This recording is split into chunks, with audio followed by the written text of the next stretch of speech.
Hello everybody. Hello. Welcome. Welcome to the 2022 Historic Competition Motorcycle Club State Championships. And I'm Paul Joshua, and it's my privilege to be able to introduce a few people tonight. And I've got Bob Humphreys, and there'll also be a chat with Coach Rob Clark and youngster Jaden Martin as well. But let me please introduce to you Bob Humphreys, who, when I started with this club 4 or 5 years ago, he and Maureen were the president, and they really set the precedent for the way that Dave and Michelle continue to run it today, with such a beautiful family atmosphere and a real focus on what we love doing, which is just being out there racing. So, Bob Humphreys has had a career as a professional speedway racer. He's an amazing bike builder. He's won Volunteer of the Year as well for MWA. He's contributed so much to the sport after his own career, which he stepped back so that he could become the president. He was still, from what I hear, extremely fast and winning races right up until his 70s. So yeah, welcome Bob Humphreys. You mean he's not 65? What? How old are you now actually, Bob? 76 and a half. When you get to this age, every half is important. Because you can see the light at the end of the tunnel. And there's a big boogeyman there. I'm sure it'll be friendly for you. So when did you start your motorcycle? When did you start riding? I started racing when I was 15 on a BSA pattern. I used to be in Fairfield Motorbike Club, and they used to say, anybody want an application form for their licence? Me and my mate that used to go down there, we said, they don't check anything here, so both of us went up and got a form, got our mums to sign it, put her age down as 18 and went racing. So how long? Nobody here forever, is there? When did you first start riding? If that was when you started racing? Probably when I was about 13. All the kids around my way, we lived in the bush, all had old banger motorbikes. Yeah. Where did you grow up? Where was that? Hoxton Park, near Liverpool in New South Wales. But don't tell anybody that. Western suburbs, you know, not a good place. David from there, yeah. Which discipline did you start in? Was it Speedway straight away, or?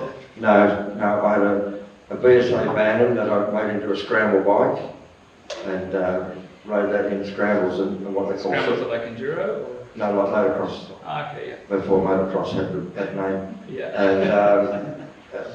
And short circuit was a big thing in New South Wales, or in the eastern coast. It was called miniature TT to start with. Yeah. It was like a little road racing track but on dirt. Yeah. And to keep the dust down, it was all oil with sun on it. So you get about a mile from the track, you could smell you was nearly there. Okay, and when did you transition to Speedway, and when did you start to become professional? Well, I was riding in the PM 6-hour race on a Triumph Bonneville, of all things on dirt, and some guys come up to me that had a motorbike shop and bought me a Speedway bike. So I was just a victim, really. How old were you then? 20, I suppose. Yeah. It's a long time ago, mate. Alright, let's look what's happening in this photo here. Where are you then? That would have been at Arena Essex in Essex in England. When you went through the meeting without being beaten by anybody, the teammates gave you the bumps. You know, I know it sounds silly, but it was got the crowd going. Yeah. And that was the main thing. Yeah. It's all about making money. Did you have a good time while you were doing it at least? And yeah, 3 wives later, I suppose.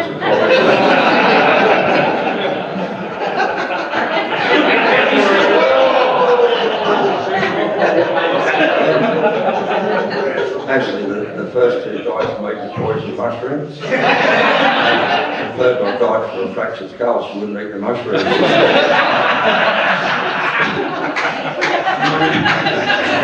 I'm only joking, young people. Pretty handsome young Krista as well, yeah. Look at the animals you are getting back there. So good. Looks like he got up to a practical. At the end of the season, you used to have all sorts of stupid things like pulling the tractors race and pushing the trams race. So good.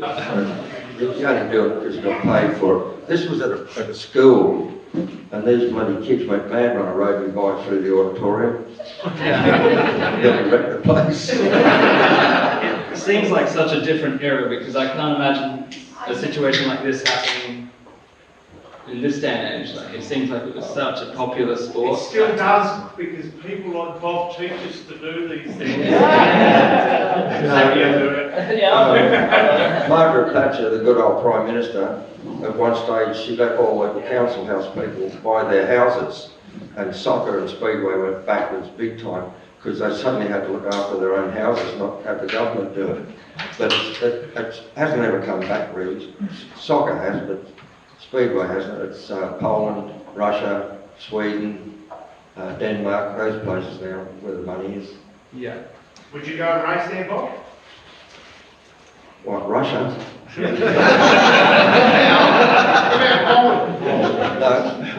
No, I was offered to go to Germany once, but because I was only in England on a working permit, I didn't think I'd get back in again, so I didn't go. And this photo was mainly to show that there's a few news clippings. There's a box of memorabilia as well from Bob's Speedway career, if you would like to browse. And there's some newspaper clippings saying how pioneering you were as an engine builder as well. So, Well, that photo there was, the local newspaper wanted to do a thing on my workshop. And I said, this is back in 84 or something.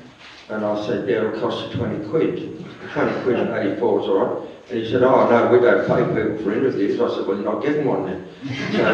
So he came back the next week at the Speedway meet, because the press used to be really into the Speedway. And he came back next week and said, yeah, the editor says he'll do it. So one of my wives at the time had a Dalmatian dog. And now go back a bit. when it came out in the paper, the story was all about my Dalmatian dog, because he used to pinch me spanners and stand up on the bench and carry on. And so I didn't mind, because I had the 20 quid, because I'd been caught by bloody newspaper people before. When you're winning, you're the greatest bloke going. When you're not winning, they really yeah. And which other disciplines have you competed in? Was this you driving or drifting? No, that was a car I had. Yeah. And I used to come up the road and pull the handbrake on and go through the gate sideways. And one day I was coming up there with the mate sitting in the passenger side and his wife or a girlfriend sitting in the middle. And I went to pull the handbrake on and she was sitting on it and I went straight into the gate post. so any of you youngsters doing stupid things, it's all been done before. Well, they included that photo, I didn't know.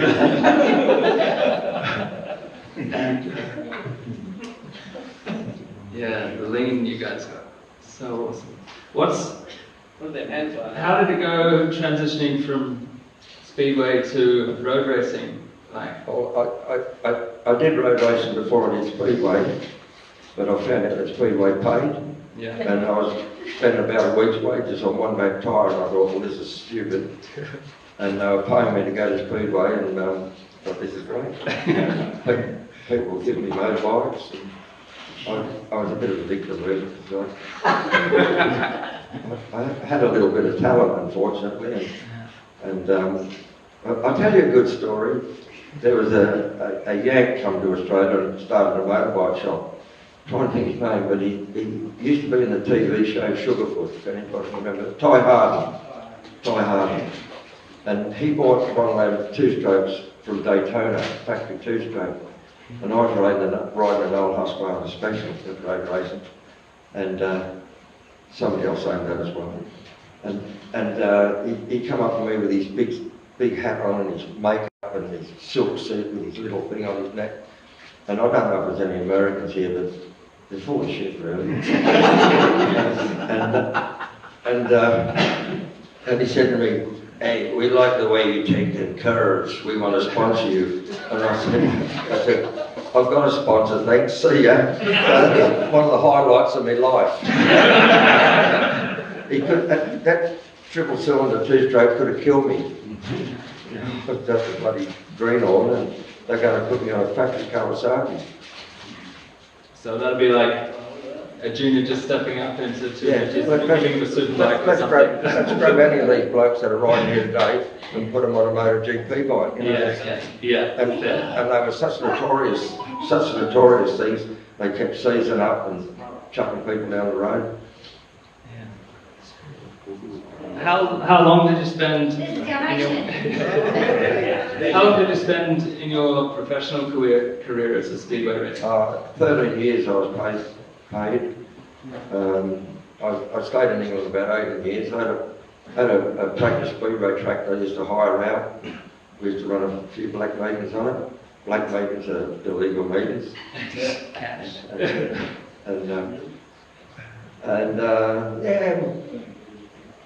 it was a great life, but I don't know if I'll do it again. I had a paddle shop before I went to England, and maybe I should have just stayed with a paddle shop and built it. Doesn't sound as fun. That can be very fun. Oh, it is when you go out with tow trucks and they're all fighting over the job. That's fun. Earn much coin out of the illegal meeting spot. I tell you, I have to kill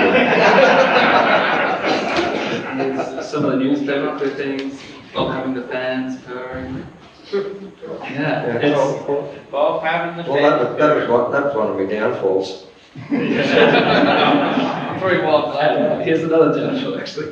What were some of your worst crashes that you suffered? Because this is a pretty brutal sport, and Speedway, I imagine, is even more.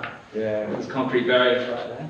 Yeah, broken ankle, broken collarbone, but I've hurt myself more than road racing. Yeah? Yeah, road racing, vertebrae.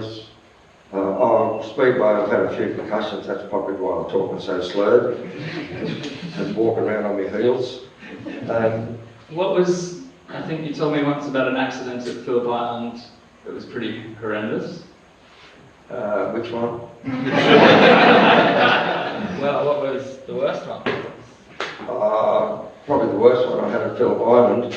The transponder went between the steering stop and the fork leg, and the bike slid a bit, and I thought, this is weird, I can't ride it in the slide, and it just went round and round, and it was going to go in all that bloody rocks they got there for runoff areas, so I jumped off it, and it went round, because that's what you learn at Speedway, how to jump off the bike when you're going to run over, so you haven't got any brakes. And it went through a storm water ditch, and out the other side, again it wasn't my bike, you know, it's always good to ride other people's bikes, and it was a really expensive Rocket 3 robbed off BSA, and they're worth about 30 grand I suppose these days, and it bent the forks, the tank flew off it, the carburetors flew off it, the battery flew off it. How did you do that? Oh, it was alright. But the first time I crashed it was at Wanneroo, and it's just this immaculate bloody bike. It's been here recently, Nick Miller bought it. Yeah, that red and white Visa. And I crashed it at Wanneroo, and I wished I'd broke my arm because I had to come back in the trailer with a smashed bike. Luckily the bloke there said, yeah, that's fine, we'll fix it. It's got the catch of being lent a brilliant machine. It's far too easy to cause some damage. So how have you kept so fit and healthy into? I've always trained in boxing clubs. I did boxing before I did motorbike racing. I decided whichever one made my wages first, boxing or motorbike racing, that's where I was going to go. Because this working for a boss sucks. Even working for yourself's worse. And this photo is from a Masters award. Yeah, I think it was about 4 years ago. Yeah. We went to Alice Springs and fought in the Masters games. And that guy on that side there, he's dead now, 51 years old, 97 fights. He was going to get to his 100 fights. He's also a fight promoter. He went in for a cortisone injection in his hip and died of anaphylactic shock at 51. That does suck. Hey, but the bloke I fought, I was 73 at the time. The bloke I fought was 77. He was just getting over cancer, so I was in with a shout. There's the visa. There's the visa. Yeah. Is that before or after you? Oh, we fixed it. We fixed it several times. Don't worry. Good. What else do we have here? Okay, this is a small collection of your memorabilia from your Speedway career at Ian Boyd's museum. Those pennants there was the first World Team Cup, and I can't read it, but rode against Russia, Poland, England, New Zealand, somebody else I suppose. Denmark. Representing Australia? Yeah. How did you do? I don't think we won the World Team Cup that year, but we won it a couple of years. We have won it a couple of years. Yeah, and one of those meetings was against Russia, and we was at Leicester. Yeah. A guy Russian fell off in front of me. I laid the bike down. Another Russian stuck his footrest right in my back. But we had back protectors, and Jimmy Airy was our captain, and they get me on the stretcher, and the crowd are all cheering because I'm on the stretcher. I don't know why. I was pretty sick. And Jimmy Airy said, "Give him a wave." I said, "Fuck him."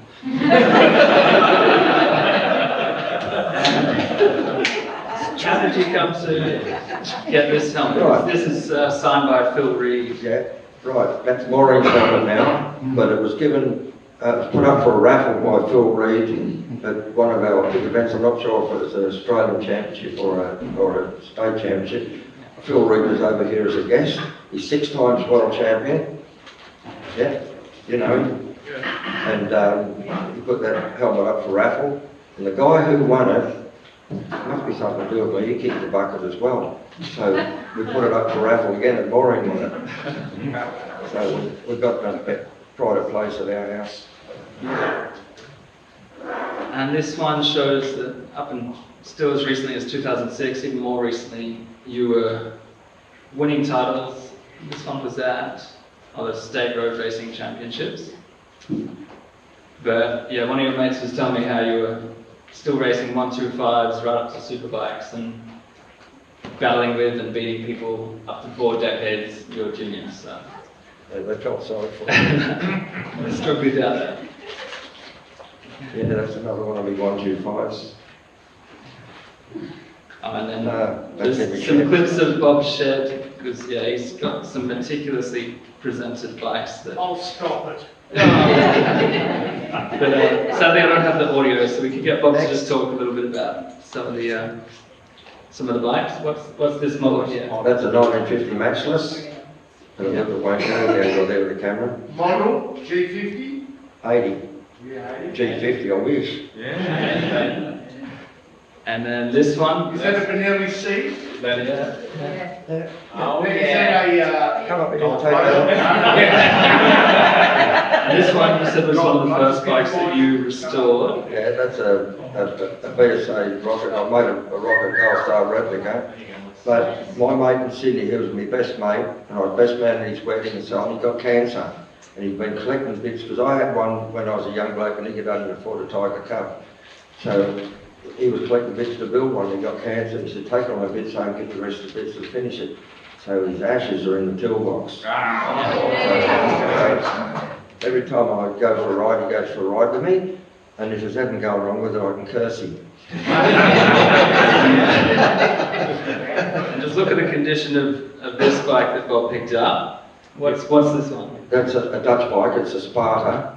It was cut in half, and the front half was used on a saw bench, and I got it out of a chook pen. Yeah. And he's got it up to this. And there it is now. Yeah. How long did it take you to restore it? It took me a long time to start on it, so it's not a very enthusiastic bike. I've taken it for a ride a couple of times. No cop shares it with a number plate off another 2-stroke on it. And I wore a full-face helmet in case anybody's seen me on it.